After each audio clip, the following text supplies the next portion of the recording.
जय हिंद दोस्तों, welcome to my YouTube channel साउ प्रिडिक्शन पर। तो दोस्तों, जैसा कि आपको पता है कि अब अगला मैच पंजाब और हैदराबाद के बीच खेला जाना है, जो कि ये पंजाब के ग्राउंड में खेला जाएगा। इससे पहले हम आज के मैच की बात करें, थोड़ा हम कल के मैच के बारे में रिव्यू कर लेते हैं कि कल का मैच कैसा रहा। तो जैसा कि आपको पता है कि चेन्नई का मैच था कल, और चेन्नई मतलब थाला फैंस तो बहुत ही खुश होंगे। कल 1-2 रन चाहिए थे और वो बैटिंग करने आ गए थे, तो उनकी खुशी का तो कोई ठिकाना ही नहीं था। और केकेआर जो कि इस सीजन में अभी तक अनडिफिटेबल थी, वो कल पहला मैच अपना हार गई। अच्छा नहीं खेली, मतलब जिस हिसाब से उम्मीद थी उस टीम पर, वो उस उम्मीद पे खड़ी नहीं उतर पाई। जैसा कि आपको पता है कि कल केकेआर पहले बैटिंग करने आई। केकेआर बैटिंग करने आई और उसके बाद पहली ही बॉल पे तुषार देशपांडे ने फिल सॉल्ट को आउट कर दिया। जब आपकी पहली विकेट ही पहले ओवर में पहली बॉल पे गिर जाए तो टीम थोड़ा मतलब बैकफुट पे आ जाती है। उसके बाद नए खिलाड़ी रघुवंशी और उनके साथ सुनील नारायण, उन दोनों ने पारी को संभाला। और आपने देखा होगा पावर प्ले में एक डिसेंट स्कोर था, 56 रन थे 6 ओवर में, जो कि मतलब कम भी नहीं था, अच्छा स्कोर था। 9+ की रन रेट चल रही थी। उसके बाद जडेजा आते हैं और जडेजा फिर उस मतलब गेम को ही ले उड़ते हैं। पहले ही ओवर में आते ही 2 विकेट लेते हैं बैक टू बैक। जब 2 विकेट गिर जाती है किसी भी टीम की और दोनों सेट खिलाड़ी जो मतलब क्रीज पे खेल रहे हैं, तो उसके बाद बहुत ज्यादा दिक्कत हो जाती है टीम को, क्योंकि 2 नए खिलाड़ी आए हैं, वो अपना थोड़ा टाइम लेंगे। मतलब अपने आप को थोड़ा टाइम लेने के बाद वो एक पार्टनरशिप बिल्ड करने के फेज में चली जाती है पारी। उस समय अटैकिंग शॉट्स खेलने में थोड़ा रिस्क हो जाता है, और उसी रिस्क के चलते फिर वेंकटेश्वर अय्यर भी आउट हो जाते हैं। तो इस तरीके से वेंकटेश्वर अय्यर भी आउट हो जाते हैं, तो टीम और ज्यादा बैकफुट पे चली जाती है।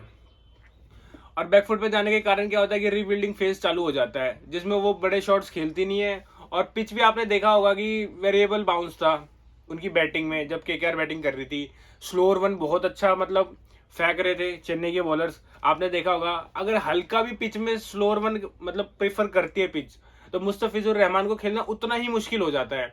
क्योंकि बांग्लादेश की पिचेस भी आपने देखी होगी, जहां पर मतलब कटर्स वगैरह को वो बहुत इस्तेमाल करते हैं। और उनकी जो वो कटर्स होते हैं, आपने देखा होगा एंगल क्रिएट करके राइटी को फेंकते हैं, तो जिससे उनको पिक करना बहुत मुश्किल हो जाता है। उन्होंने बहुत ही अच्छा यूज किया। और बात कर लेते हैं हम तुषार देश पांडे की। उन्होंने भी बहुत अच्छी बॉलिंग करी, उम्मीद नहीं थी उनसे, लेकिन उन्होंने बहुत अच्छी बॉलिंग करी, विकेट भी ली, ज्यादा रन भी नहीं दिए और एक एंड से विकेट भी ली। तो मैंने ये देखा है कि चेन्नई मतलब चेन्नई का ऐसा है कि अगर यही सेम बॉलिंग लाइनअप आप किसी और टीम को दे दो, या आरसीबी को दे दो, किसी को दे दो, तो आपको लगेगा कि बहुत ज्यादा वीक है बॉलिंग। कल जबकि दीपक चहर उनके मेन बॉलर है, वो नहीं थे। उसके बाद उसके बाद भी मतलब उन्होंने इतने कम स्कोर पे उनको रोका, एक बहुत बड़ी बात है। चेन्नई की सबसे अच्छी बात यह है कि वो किसी भी खिलाड़ी को लेते तो इस तरीके से कॉन्फिडेंस बिल्डअप कर देती है उसके अंदर, कि वो बंदा मतलब 100% देता है, परफॉर्म भी करता है टीम के लिए। ये सबसे अच्छी बात है। मैं आपको लिख के दे रहा हूँ कि तुषार देशपांडे किसी और टीम में अगर हो, तो वो इस तरीके से परफॉर्मेंस नहीं दे पाएगा जिस हिसाब से चेन्नई में देता है। फिर उस स्कोर कोई खास बना नहीं, फिर चेन्नई की बैटिंग आ जाती है। फिर चेन्नई ने आते ही मतलब जब बैटिंग आई चेन्नई की, तो मुझे ये लग ही रहा था कि ये मतलब जो स्कोर है, पिच है, वो गायकवाड़ की बैटिंग को फुल सपोर्ट करेगा, क्योंकि गायकवाड़ अभी तक फॉर्म में थे नहीं। और गायकवाड़ को कुछ ऐसी ही इनिंग की जरूरत थी जहां पर वो थोड़े बॉल्स ले सके, थोड़ी देर क्रीज पे रहे, और थोड़ा मतलब टाइम देता है ना जब बंदा फॉर्म में नहीं होता है, एक ऐसी इनिंग खेलता है, तो उसको बहुत ज्यादा कॉन्फिडेंस बिल्डअप हो जाता है और फॉर्म आ जाती है। तो कल वही सेम सिचुएशन था। बहुत अच्छी बात ये रही कि एक एंड को पकड़ के धीमा धीमा स्टार्ट करा, क्योंकि तेजी से खेलने की तो जरूरत ही नहीं थी, और उनकी बैटिंग को वो सपोर्ट भी कर रही थी वो पिच। तो इस तरीके से क्या हुआ, वो मतलब एंड तक खेले, नॉट आउट भी गए। तो ये बहुत बढ़िया बात थी फॉर्म में आने के लिए किसी भी खिलाड़ी के लिए। फिर शिवम दुबे इम्पैक्ट में आते हैं, और सबसे इस टाइम पूरे आईपीएल में आप देखोगे तो शिवम दुबे मतलब मिडल ऑर्डर में इम्पैक्ट में आके जो मतलब स्कोर करता है चेन्नई के लिए, वो एक तरफा ही कर देता है गेम को। खड़े खड़े छक्के मार देना लंबे लंबे, ये एक बहुत बढ़िया बात है। मतलब आपको एक प्लेयर ऐसा चाहिए कि जो रेंज हिटिंग कर सके इस तरह की। मतलब खड़े खड़े आप मतलब लंबे लंबे छक्के मार रहे हो। और जब मिडल फेज सबसे इंपॉर्टेंट होता है गेम में, मिडल फेज, क्योंकि पहले से 6 ओवर में क्या होता है, पावर प्ले होता है, आपके शुरू के बैट्समैन आते हैं तो वो अटैकिंग खेल लेते हैं।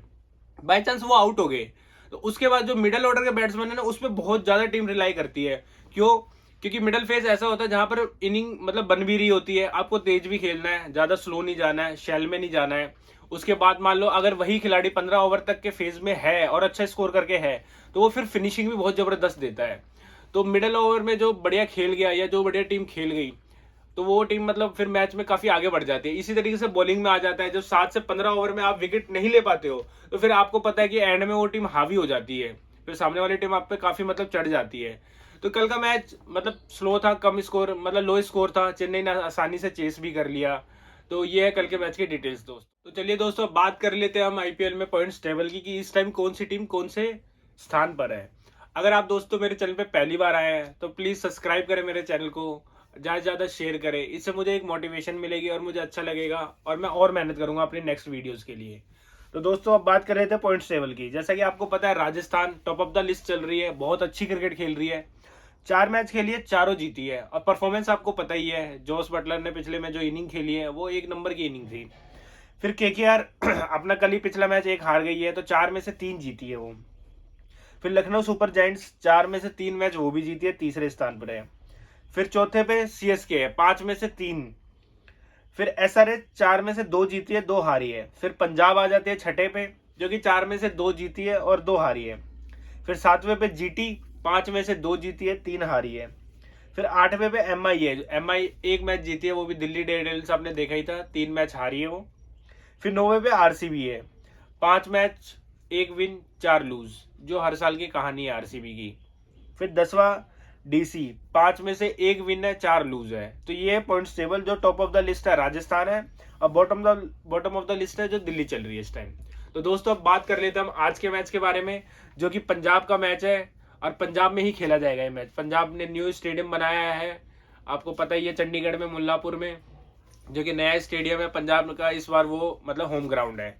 और आज एसआरएच से खेला जाएगा। एसआरएच की टीम आपको पता ही है, वो 5वें स्थान पे पॉइंट्स टेबल में, और पंजाब जो कि छठे स्थान पर है। दोनों टीम अच्छी है। हैदराबाद के नए कैप्टन है पैट कमिंस, और पंजाब जो कि धवन के अंडर लीड कर रही है। तो अब बात कर लेते हैं अब आज के अपनी फैंटेसी टीम के बारे में कि अब अपनी फैंटेसी टीम में कौन से 11 खिलाड़ियों को आज रखेंगे, कौन से हमारे टॉप परफॉर्मर होंगे आज के मैच के। जैसे कि आप स्क्रीन पे देख सकते हैं, मेरे पास विकेट कीपर सेक्शन में अच्छे खासे ऑप्शन है। हेनरिक क्लासन है, बेस्टो है, जितेश शर्मा है।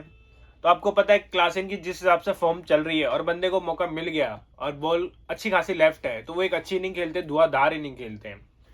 क्लासन को हम अपनी टीम में रखेंगे।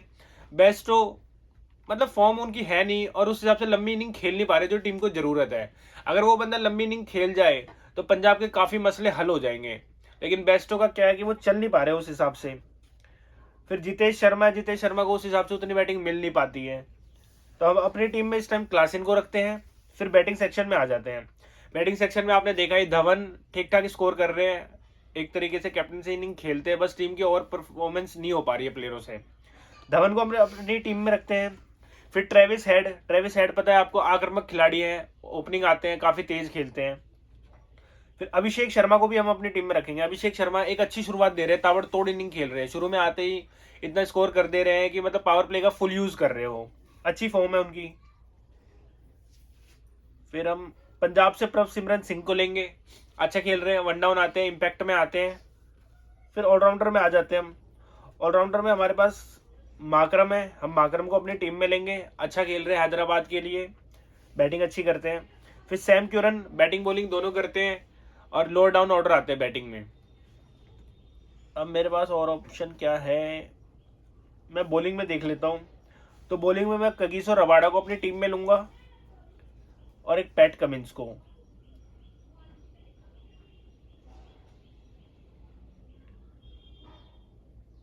और मैं बरार को अपनी टीम में लूंगा, बरार का सीजन भी अभी तक ठीक ठाक गया है। फिर ऑलराउंडर में अगर मेरे पास और कोई ऑप्शन है तो मैं देखता हूँ, लास्ट खिलाड़ी है।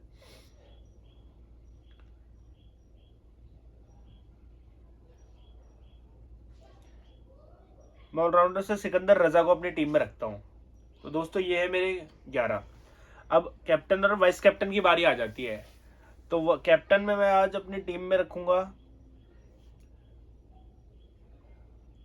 ट्रेविस हेड को, और वाइस कैप्टन में मैं दोस्तों बनाऊंगा आज प्रभसिमरन सिंह को। मुझे ऐसा लगता है कि प्रभसिमरन सिंह आज अच्छी खासी बैटिंग करेंगे, और ये एक रिस्क है कि अनकैप्ड खिलाड़ी पे आप तुक्का लगाते हो, लेकिन जब आप रिस्क लेते हो तो आपको हाई बेनिफिट्स भी मिलते हैं। तो ये है मेरी टीम, जैसा कि आप स्क्रीन पे देख सकते हैं दोस्तों। पंजाब के मैंने 6 खिलाड़ी लिए, हैदराबाद के मैंने 5 खिलाड़ी लिए हैं।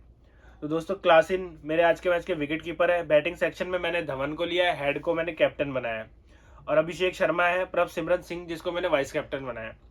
फिर ऑलराउंडर में आ जाते हैं दोस्तों तो सिकंदर रजा, एडम माकरम और सैम क्यूरन है। बॉलिंग सेक्शन में आ जाते हैं तो क्यूमिंस है, रबाडा है और हरप्रीत बरार है। तो ये मेरी फाइनल टीम दोस्तों। अगर इस टीम में कोई भी चेंजेस होते हैं दोस्तों तो आपको टेलीग्राम चैनल पे उसका अपडेट मिल जाएगा, और टेलीग्राम चैनल का लिंक मेरे डिस्क्रिप्शन में मिल जाएगा। अगर आपको ये वीडियो अच्छी लगी हो दोस्तों तो प्लीज़ लाइक करें, सब्सक्राइब करें और ज़्यादा से ज़्यादा कमेंट करें। तो थैंक्स फॉर वॉचिंग।